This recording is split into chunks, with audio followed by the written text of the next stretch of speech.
Today I'm looking at some rare footage from Apollo 12. This footage is not only rare, but also extremely revealing, as we're about to see. Bear with me. So I've got two clips. Both involve the LEM, and both are rather revealing to say the least.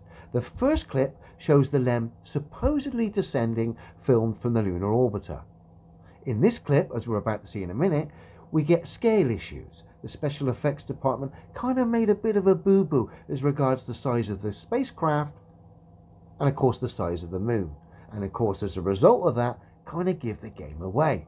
And then in the second clip, if that wasn't bad enough, and of course we know they used models back in the early days of NASA to sell this silly lie, but in the second clip of the same supposed spacecraft here as it's returned from the moon and has come back to dock with the orbiter, we have a model malfunction.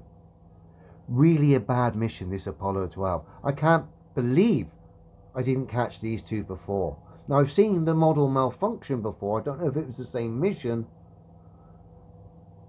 but this extra footage we're going to see here with the scale issues as the LEM supposedly descends to the moon. I just love this old footage. So let's have a look.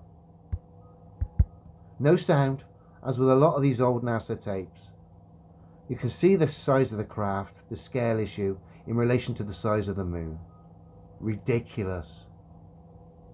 Really, really bad scaling there, guys. Like I said, we know they use models. Been caught out many times. Of course, I use the brand name Airfix because it's a British thing from back in the 70s, just to mock it really, because they weren't exactly great models anyway, and neither are NASA stuff. And we're going to see in a minute this model malfunction as it supposedly returns to them from the moon. But as we can see, before it's even got there, it's got scale issues. This stuff has aged terribly. Bear with me. If you thought that was bad with the scale issues of the model in relation to the moon of the first clip, wait till you see the second clip here. This is the LEM, same craft, supposedly returning from the moon here. Problem is, as it gets close to the so-called lunar orbiter, it has a bit of a model malfunction. And the satellite, as we can see bottom right, I pointed out here with the arrow, breaks. Either the super glue or the sticky tape holding this model together breaks under pantomime-like conditions. So let's have a look. Like I say, pay particular attention, bottom right, to the satellite. It's going to snap, break, as we have a model malfunction. Get ready. Whoops. And again. Oops. So if it's as if the scale issues weren't bad enough in relation to the model LEM supposedly landed on the moon.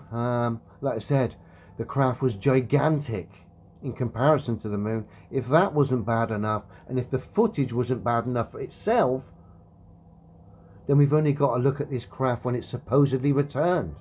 It has a model malfunction. Who would have thought? One last time. Here it comes. Clearly ridiculous. You gotta love the fact we can look back at all this moon landing footage and now use it as evidence to highlight how ridiculous space is. Spacecraft totally out of whack as far as scale relation to the moon, and models malfunctioning when they're supposedly docking with spacecrafts. Dear oh dear.